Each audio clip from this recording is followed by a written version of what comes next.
What if the answer you have been praying for is not hidden in a miracle you haven't seen yet, but in a verse you already know, one you have read many times but never truly understood? What if the change you are asking God for does not begin with movement, effort, or struggle, but with stillness?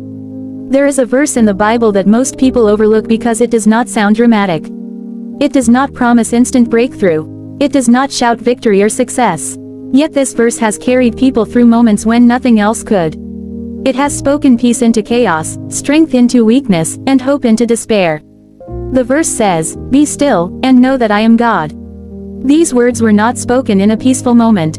They were not written during a time of comfort or safety. They were given in the middle of trouble, fear, and uncertainty. God's people were surrounded by danger. Nations were rising against them. Their future felt unstable. Anxiety filled the air. And yet, in that moment, God did not tell them to run faster or fight harder. He told them to be still. This command goes against human instinct. When we are afraid, we move. When we feel threatened, we react. When things go wrong, we rush to fix them. But God knew something they were struggling to understand. Their greatest battle was not outside them, it was within them. Stillness is not weakness. Stillness is trust. It is the decision to stop panicking and start believing. It is the courage to pause when everything inside you wants to rush.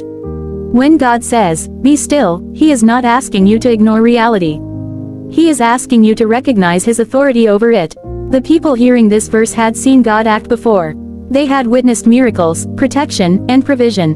Yet fear had returned, because fear always tries to erase memory. Fear makes you forget what God has already done. That is why stillness matters. It creates space to remember. When you become still, you begin to remember who God is. You remember past victories. You remember prayers that were answered. You remember moments when there was no way forward, yet somehow, a way appeared.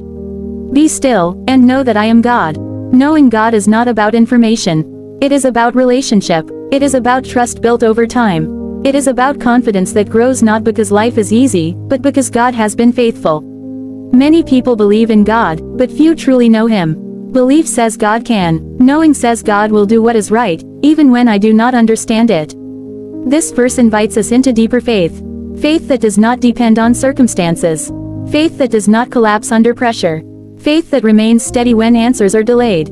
Stillness teaches patience. And patience is one of the hardest lessons for the human heart. We want immediate results. We want quick solutions. We want God to move according to our schedule.